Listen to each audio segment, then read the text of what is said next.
Give it a minute to let the room populate here. As always, be sure to give StreamYard your credentials so that I know who you are if you have a question to ask.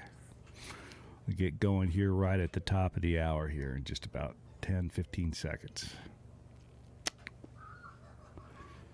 There we go. I see people starting to come into the room now.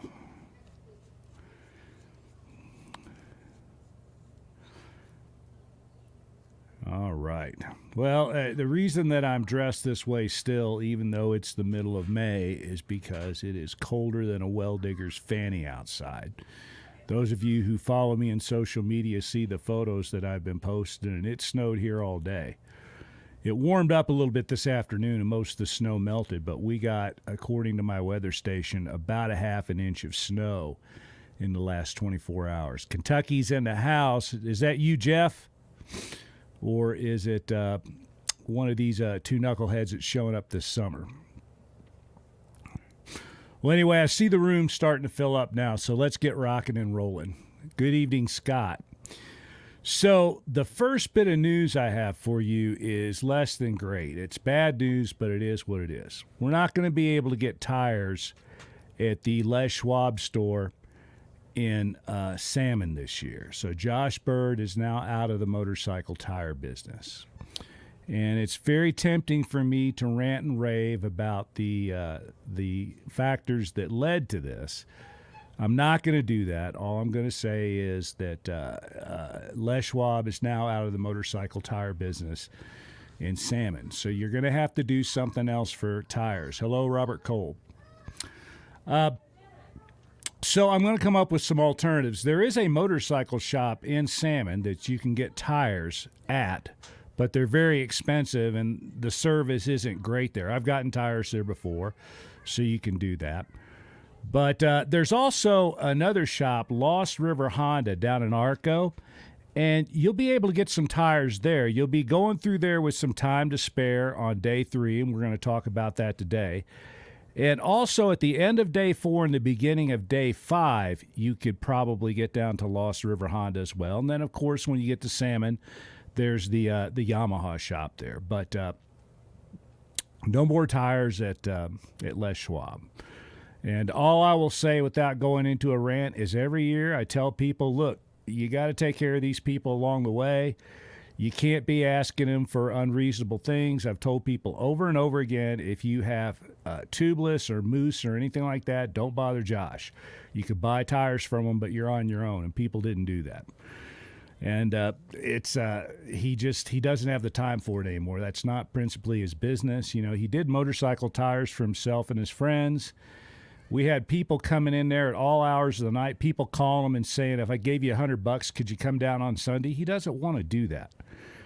A few years ago, I had a guy who did something similar. There was a place that's not on the tour anymore that was run by a woman, and like a lot of these places that are along the way, this lady was just barely making it in this business, and she really appreciated the tour riders that came through. It did quite a bit to help her bottom line.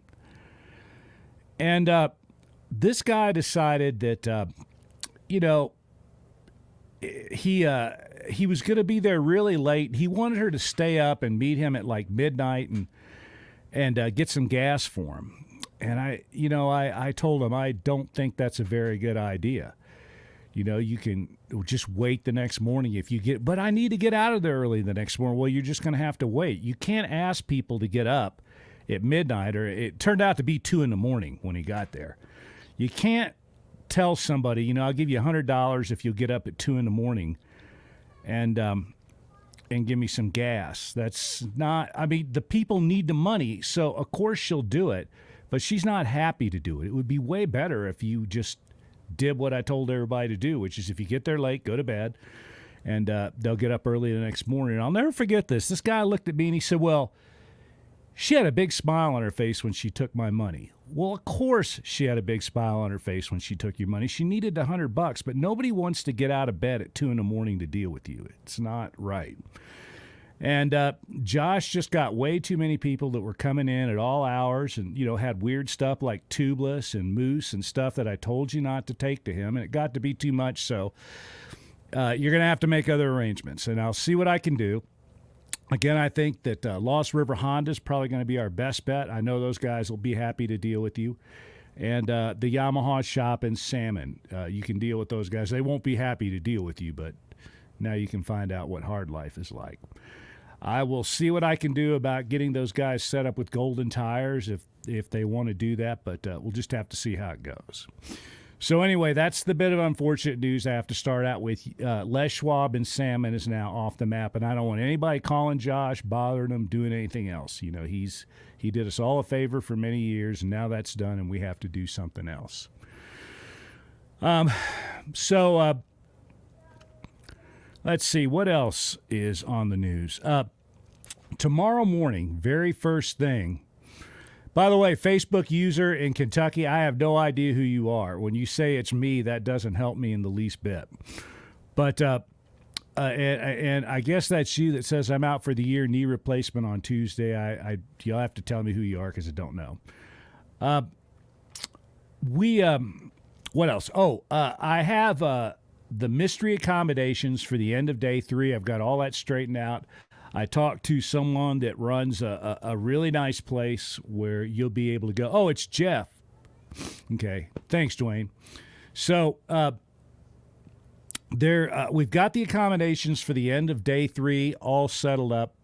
So what you're going to have to do, tomorrow morning I'm going to place the information right up on the Facebook page, and I'll also put it in the day 3 write-up. I uploaded all the stuff for day 3, the GPS, coordinates, the waypoints, the maps, all that stuff is up on the motorcyclejazz.com website right now.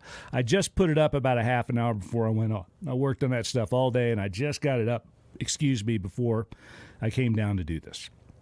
But tomorrow morning there will be an email address and a phone number and a name of a person you can talk to. Don't ask them where they're at because they're not going to tell you. But you make your reservation directly with them. So you call, you give them your credit card number and stuff, and they'll have a place for you at the end of day 3. And that's what we're going to talk about today, day 3. Hello, Brett Asper. Oh, hey, Jeff, it's you. Who is I'm out for this year knee replacement on Tuesday? Who's that? Is that somebody that signed up?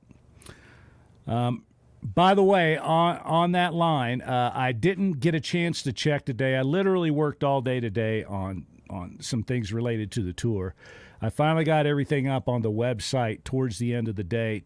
Tomorrow I'm going to work a little bit more in day 4. And tomorrow I'll check the calendar and check the forum and make sure that everything's all up to speed. But June 1st is rolling up. And once again, one of the things that I am just as strict as can be about is that after June 1st, you cannot declare your intent to do the Tour of Idaho in 2022. You got to wait till 2023. If you've already declared intent, yeah, you can move days around. You know, you can change your start date and stuff like that. But your team can't get bigger. It can get smaller because, of course, if somebody says, I'm not coming, they're not coming. But you can't switch partners or do anything like that. Your team has to remain the same. You can change dates. Your team can get smaller. But that's it. You can't add anybody after June 1st. And June 1st is a hard deadline. Now, right now, I think we're looking at 21 or 22 teams. I went down the other day, and I was going through all the teams with the person that's running your D3 accommodations to make sure they knew about who was coming through. They only had one night when they were a little under the gun, and even there was only one team coming through. They had one room, so everything's going to be good to go. As soon as I put this information up tomorrow, you should contact this person ASAP. It would be really good if by the end of this week, everybody had contacted the person whose name I put up for the D3 accommodations. Let's get that stuff straightened up because they're doing us a favor. This is another one of these kind of deals where this person is doing us a favor, like Josh Bird was doing us up in at the Les Schwab. And I would really like, when I go back to this person next year, they say, yeah, this was a good experience. Everybody was very cool. I didn't have any trouble. Because if we do that, then we'll be able to do what we're doing this year for the foreseeable future. And I think you're really going to like what we do this year on day 3 and day 4. So let's get into it. Let's start talking about day 3 this year. And again, one other question that came up, and let me address this really quickly before I get on. Somebody sent me a PM, and I don't know who it was, who and they asked, well, is there a list all in one place of all the places you stay and contact information and stuff like that? And well, yeah, there is. It's right in the route description. At the end of every day, there's a little bar down there. Usually, if you click on the links, there's a there's a website, a phone number, an email address, or something. That's how you get a hold of those people. Now, pardon me. I haven't, of course, gotten the site completely updated for this year yet, but I am doing that as I go along. And so far, Hotel Malad's still on there. That contact information's there. Call those folks for the night before. In Pocatello, it says right in the website, it doesn't matter. It's a huge town. Just get on Hotels.com and find a place that looks good to you. I'm getting over a terrible cold. My favorite places are off of Pocatello Creek Road. There's good restaurants and stuff nearby. I would stay away from the places down in the university area. Those tend to be no-tell motels. But the stuff out on Pocatello Creek and the stuff off of Center Street, that's all really good. There's Airbnbs. There's all kinds of places to stay in Pocatello. You're going to spend 2 nights there. And then I'm going to put up the information tomorrow for where you're going to stay at the end of day 3. Mackey, there's really only one place to stay there, so I'll put up the contact information for that when I get the day 4 stuff up. Then there's Smoky Bar Store. That information's already up there. In Chalice, once again, there's 4 or 5 hotels in Chalice. Pick the one that you like the best and stay there. Salmon, the same thing. There's 4, 5, 6 hotels. Just find a place and stay there. When you get to North Fork, 2 nights. That's the only place. So the inn at North Fork, there's a link on the site. Go there. Elk City or Lowell, you kind of have a choice there because if you stay in Elk City, there's only one place. That's the Elk City Hotel. And I don't know if I've got a fresh link for that, but you can Google it up. And then in Lowell, there's 2 places. There's the 3 Rivers, and there's the place across the street, the Wilderness Inn. Same when you get to Superior or St. Regis, there's several places up there. Take your pick. In Wallace, it's the Ryan Hotel, Donna's place, and that's on the website. Donna's actually a challenge point. And then finally, we get to the end of the route. I think it's the Eagle's Nest Motel or something. If you're going to stay the night, the end of the route's a nice place to stay. And there's a place in Coolin, too, that wanted us to put them on, and I'm going to do that this year. But that's all up on the website. And a little Google search, if it's not, will help you out and will open you up to other possibilities. And typically, as we go through the days, we talk about that at the end of each day, as I've been doing.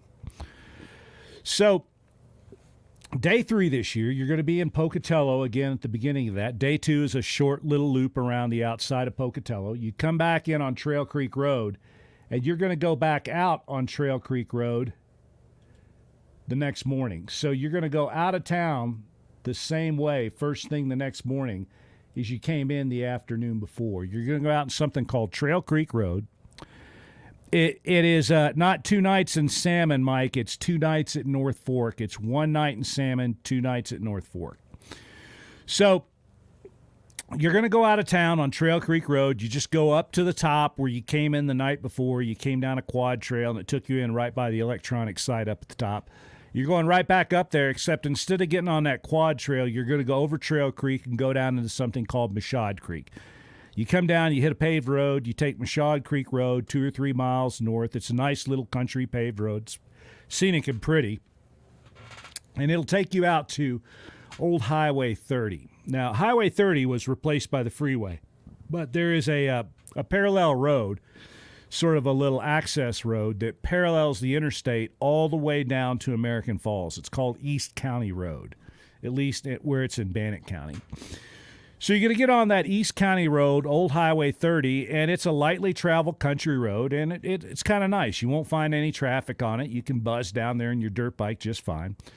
You get about halfway to American Falls, and it goes from the south side of 86 to the north, and there's a waypoint there where you go over the freeway. Then it actually turns dirt for a while, so you're going to ride on dirt for 5 or 6 miles. Turns on pavement again.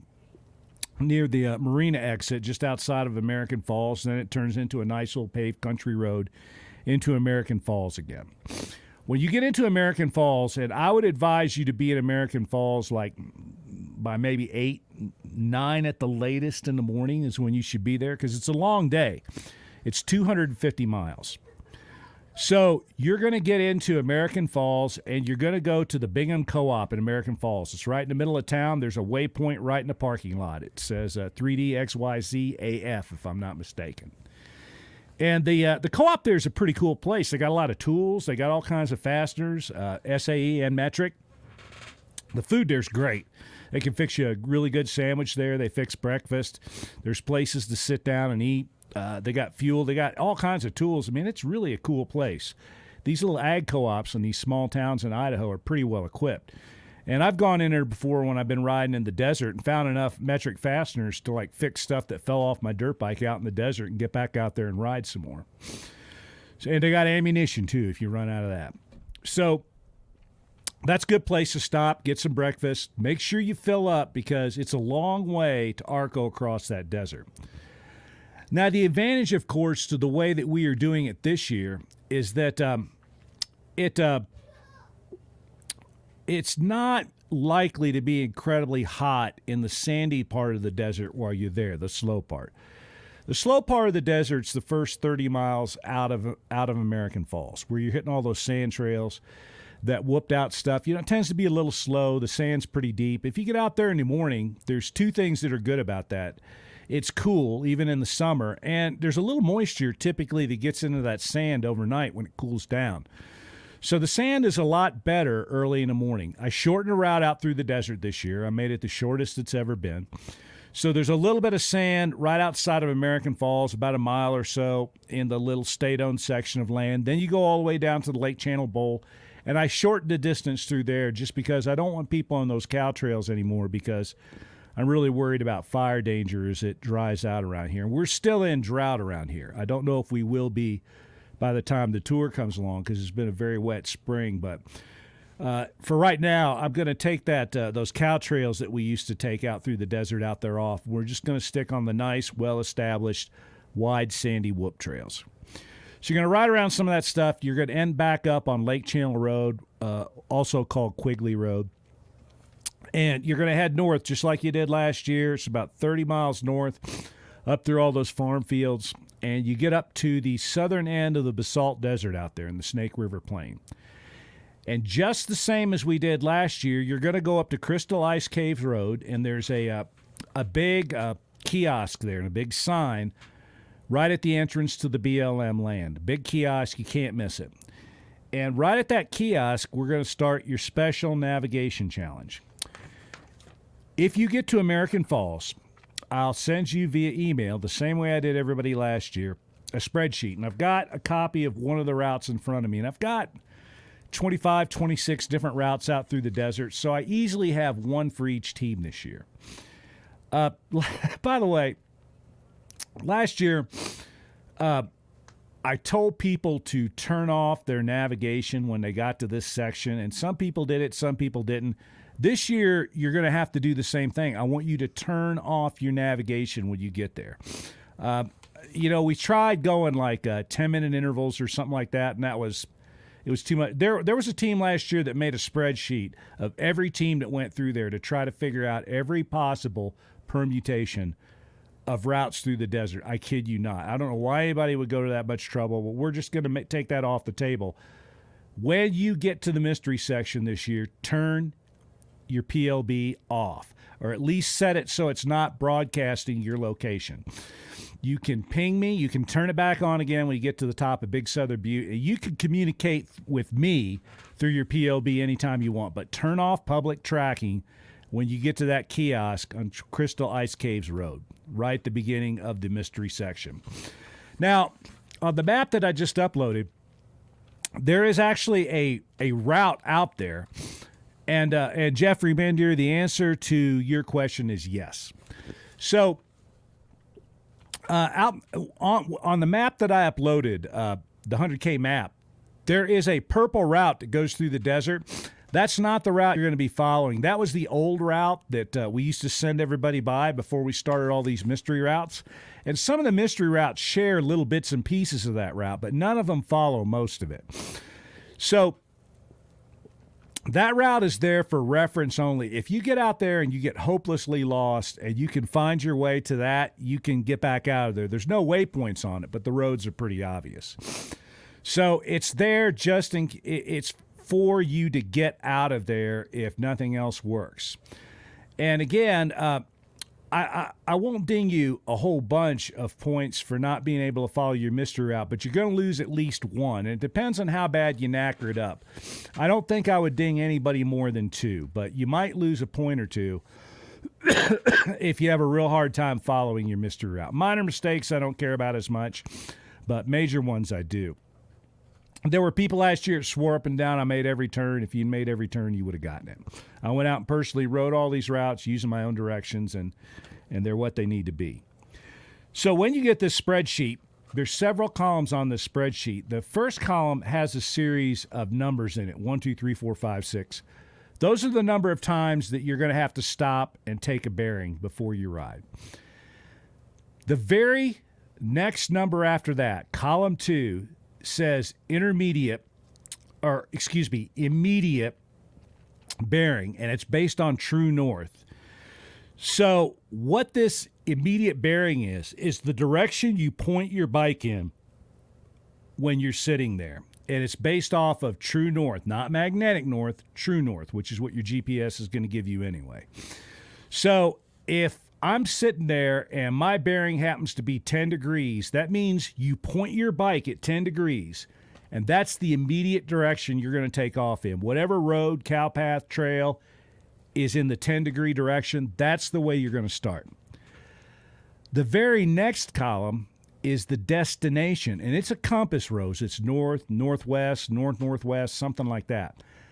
That is the general direction to the next place that you're going to stop. So far we've got the number of the stop, we've got the immediate compass bearing, 0 to 360, that you're going to align your bike along, and we've got the general direction that you're going to be going in. Now, the general direction might not be the same as the immediate direction. They can be quite different. In fact, frequently they are quite different. You may be going generally in a northwest direction, but the immediate way you're going when you first take off is northeast or east or something like that. So those two don't have to be the same thing. The next column is a distance in miles. That is the distance from where you are sitting to the next place you need to go. So this first one I'm looking at says 0.7 miles. That means you're going to go 0.7 miles, and there should be something obvious there. There's an intersection or a sign or something like that. And that's the place you're going to need to take your next bearing. The next column isn't completely populated, but it's latitudes and longitudes. Every once in a while, I'll give you a latitude and a longitude just as a reference check. Especially if you're like in the middle of nowhere and there's nothing but goat trails and stuff taking off in every direction, or it's a goat trail that led you there. You're probably going to get a destination latitude and longitude there, just so that you know you're in the right spot.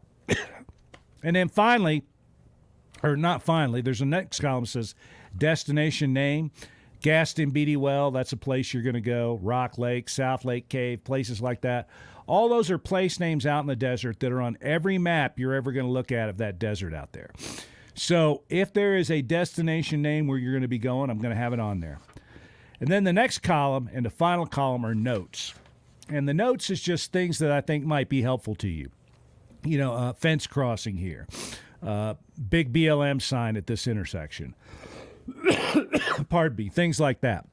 So that's the spreadsheet you're going to get. For the most part last year, people didn't have too much trouble with this. And there were about a third of the teams just nailed it. I mean, they absolutely nailed this special navigation section. The very last team through was a 3-person team, 3 really strong riders. And I gave them the gnarliest one. It's long, and they were a 3-person team, so I felt okay about doing it. They didn't miss a single turn. I looked at their track. They stopped every place they should have. They didn't go as much as 10 feet beyond the right turn. They really did a good job of navigating. Now, question comes up about these distances. How accurate are they? I'd say they're good within a tenth of a mile. I mean, I used my GPS, my TrailTech Voyager Pro, when I was out there figuring out the distances and stuff. But you know what? You know, things change, and it might a little bit of GPS drift here and there, things like that. I wouldn't get too excited within a tenth of a mile. A tenth of a mile is a pretty good distance, but I feel really good about saying they're all good within a tenth of a mile. And for the most part, since you're stopping in an intersection or something, you're probably going to see the intersection out there and say, yeah, I'm about where I need to be. It looks okay. Also, if I tell you there's a trail sign there, you went the right distance, you know, the latitude and longitude look right, and there's no trail sign there, that means somebody took the trail sign. Those trail signs disappear in the desert all the time. Some of them are not very big, and they have a very low vapor pressure, if you will. So your mystery section will end somewhere around Big Southern Butte, and you go to the top of the butte. There's a challenge point up there. And by the way, I have not gotten the challenge points up for D3 yet. I got everything done except the challenge point page. I'll do that first thing tomorrow before I jump into day 4. There won't be a ton of challenge points on day 3, but there'll be 5 or 6. And the butte will absolutely be one of them, where you drop off of the cliff into the Bold American Falls. That'll be one.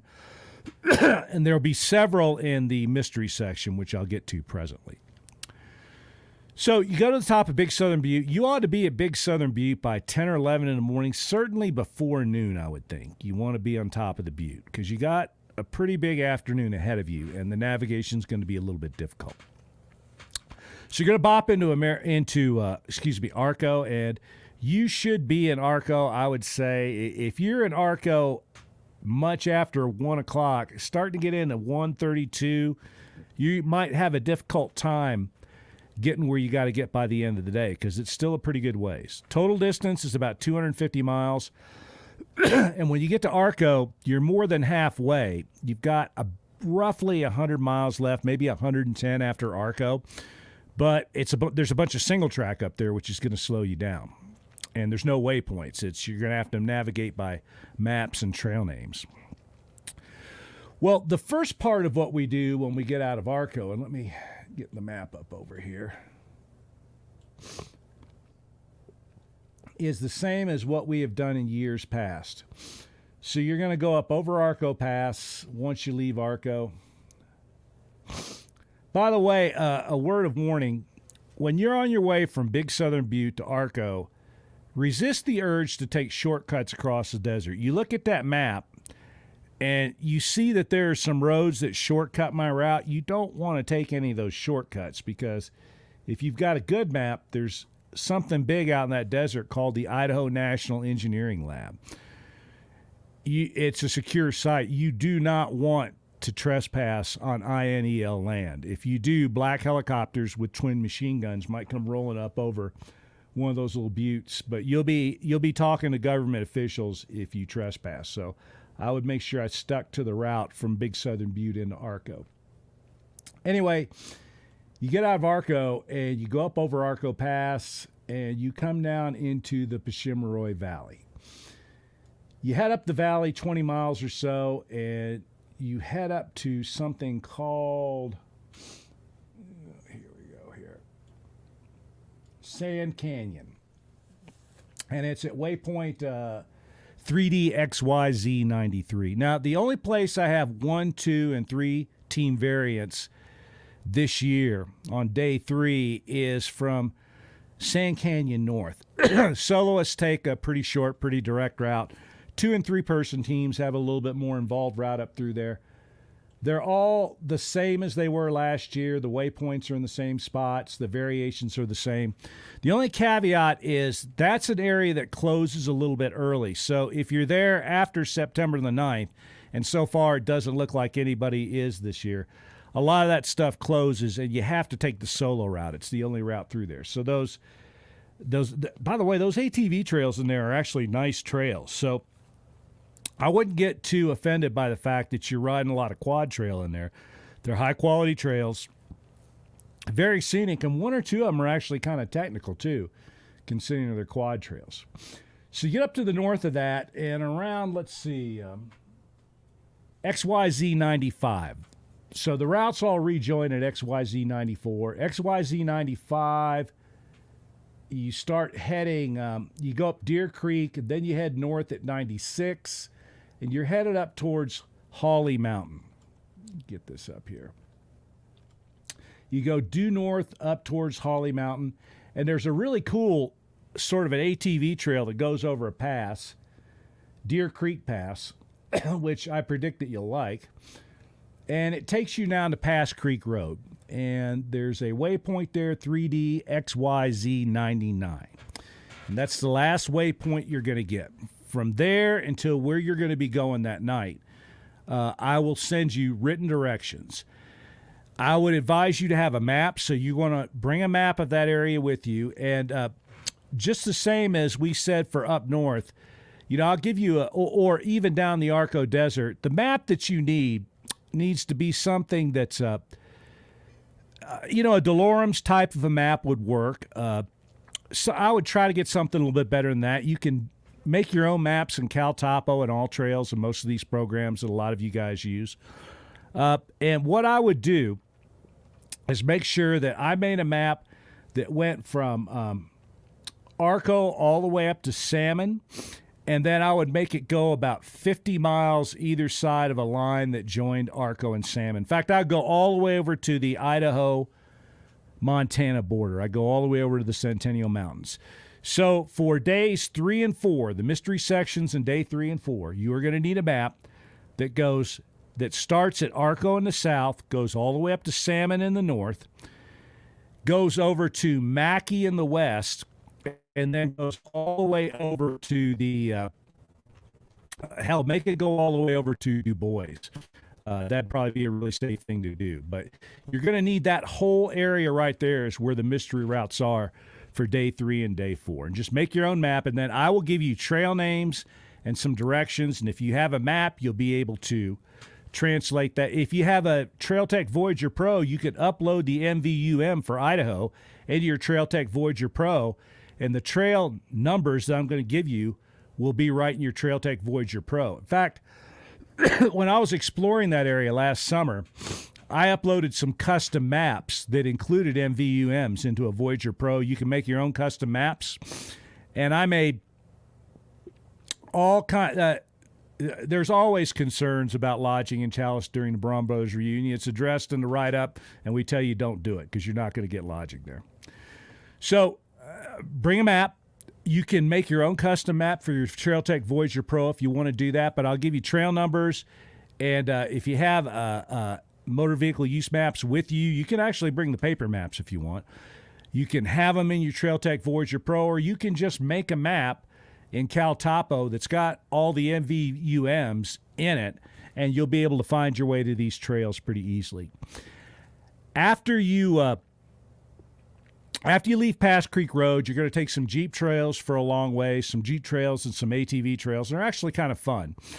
And then you're going to start hitting some single tracks. And these single tracks that you're going to hit before you end up at the place you're going to spend the night, which is in the middle of nowhere. It's officially the middle of nowhere. They're some of the best single track trails I've ever ridden, and that's why I'm not going to put them on the map. They're not ridden very much. Not a lot of people know about them. It's a pretty remote area. It's difficult to get to. The trails are spectacular. They're really, really, really cool trails. And everybody that's ever ridden these trails said, yeah, these are my favorite trails ever. Not too difficult. I think the most difficult one maybe's got a little level 3 stuff in it here and there, but mostly they're easy trails, but they'll for sure get your attention. Now, there's some monster side hilling in some of these trails. There's some places where you look down and go, holy cow. And you're way up in the mountains. Once you leave Arco, you're going to get up around 10,000 feet several times before you settle into where you're going to spend the night. And then once again, I am going to, tomorrow morning, up on the Facebook page, and I'll also put this in the write-up on motorcyclejazz.com, the contact information to get yourself accommodations for the end of day 3. Again, that person's not going to tell you where you're going or anything like that. They're going to say, credit card number, and this is how much it's going to cost you, and that'll be it. And if you get to Arco, once you get to Arco, I will email you the directions and tell you where you're going to be going that night. We want to keep the adventure as high as possible. Also, the same as the first special navigation challenge, once you get to Pass Creek Road, the easiest thing to do is just to turn that thing off. Scott Murray, that's an excellent question. The answer to that is yes. There will be fuel available at the end of day 3, and you'll be able to get a hot meal too. So you'll be able to get dinner. You'll be able to get breakfast the next morning. It's all set up. It's a pretty nice little situation. And maybe even some mechanical parts, not a lot, but the people there live out in the middle of nowhere, and they're used to providing for themselves. So if something's broke on your bike, I think you might be able to scrap together enough spare parts to get it fixed there. And they know all about JB Weld repairs too. That's a great question. The answer to that is yes. But turn off your PLB when you get to Pass Creek Road. When you get to that last waypoint, just turn it off. You're always welcome to message me through your PLB, so I'll know where you're at. If something happens and there's an emergency, of course turn it on and broadcast. But I want you to turn off tracking when you're in your special navigation challenge out in the desert and when you're in the mystery section from Pass Creek to where you're going to be going at the end of the day. That's just the best way to do it. We tried last year several things, and first of all, most people, even though they said, yeah, we'll set it to 10 minutes into 2 minutes, most people didn't do that. And again, there were people out there that were so obsessive about trying to figure things out in advance that they would build spreadsheets and try to create maps based on what they saw other people doing. I just want to stop that. I don't want you to know where you're going. And that's why I've asked these people to keep mum about it, and that's why I'm not telling anybody. I ran this past a few people that are friends of mine, and you're not going to know who they are either. I'm not going to tell you who I told. But there's a few people that I ride with a little bit, and we have all checked this stuff out, agree that it's good stuff, and we all also agree that probably we should keep this on the down low as much as we can. So that's what we're going to do. So if you make it there, we'll tell you where you're going to go. So that's it for day 3 this year. Day 4 is mostly Mystery Day. So it's just like the last maybe quarter of day 3 that's Mystery Day. Day 4 is almost all Mystery Day. And I'll give you a little heads up now. We'll talk about day 4 and day 5 next week. Day 4 ends at Mackey. Day 5 ends at Smoky Bar Store. Now, again, Mackey is not that far from Arco. So instead of making day 5 longer, since we're starting farther up the road, I think what I'm going to do, because day 4 is long, I think what I'm going to do is just say, look, you can run into Arco and get tires if you want to. It's 20-mile drone down the road. You can go to the Lost River Honda place down there and get yourself a set of tires if you need to, since we're not going to be able to get them in Salmon at the Les Schwab this year. That's all I have. Day 3 is it. Day 4 is going to be very, very cool. You're going to start from the mystery location in the morning, and it's a lot of miles. A lot of it's kind of fast. A lot of it's sort of wide open, dual sport kind of riding. But there's one single track that's about 20 miles long that's epic. So you get these long, really cool dual sport rides, some of which are awesome. I mean, the fact that it's a dual sport kind of a road, a Jeep road, shouldn't put you off, because some of these Jeep roads go over these 10,000-foot passes, and they're freaking epic. I don't know of anybody that thinks less of Chinese Wall, the highest point in the tour, because there's a Jeep road that goes up there. And a lot of these roads are just like that. They go through these really spectacular areas. You're going to spend a whole bunch of time above 9,000 feet on day 4. There will be there's a challenge section. There's no day 3 challenge section, but there will be a challenge section on day 4 if you want to do it. And there will be a big bonus section on day 4 if you want to do it. But if you don't do the CS and you don't do the bonus, you should roll into Mackey reasonably early that day. So you would have the option of then going down that afternoon if you wanted to Lost River and getting yourself a set of tires, maybe something else that you need. It's a pretty good shop down there. And you could call those guys in advance and they can get you anything you want. I will talk to those guys and see if they want to carry Golden Tire for us. But if not, you can find something else there. Those guys will order you in just about anything you want. The other option you would have is, again, since I'm probably not going to make the Day to Smoky Bar store any longer, I might add one more trail, but it won't increase the length of time a lot, just because I want to get you into Smoky Bar store early. I don't like Kalen having to wait real late to fix dinner for people.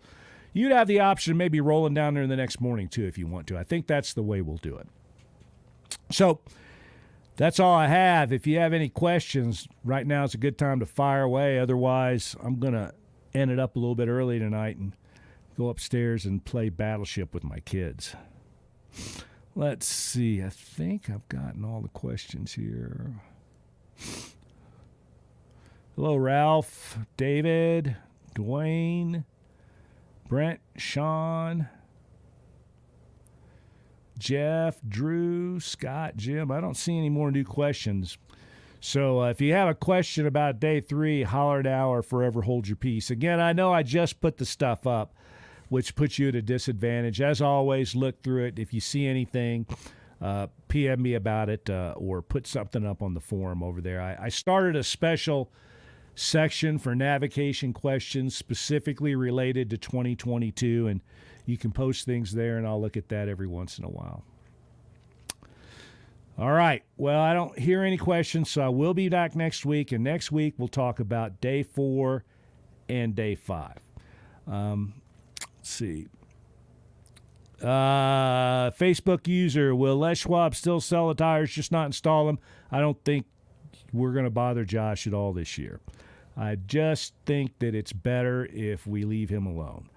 So I don't know if it's possible for you to buy the tires there or not, but the feeling I get is that we should thank Josh and leave him alone. So I'm thinking the answer to that is probably no, but things may change, and if they do, I will let you know. We sorely abuse Josh's hospitality, and I'll just leave it at that. All right, you guys, I will see you next week. Again, you've wasted this time 45 minutes with a total knucklehead, and I don't know why you guys do that, but thank goodness you do. So I will see you again next Monday night, 7 o'clock. I'm sorry I got the announcement up so late today, but I told you all 2 weeks ago I was going to do one tonight, so I think most people knew it was coming. And I will absolutely be here next Monday night, 7 o'clock, day 4, day 5. Cheers, y'all.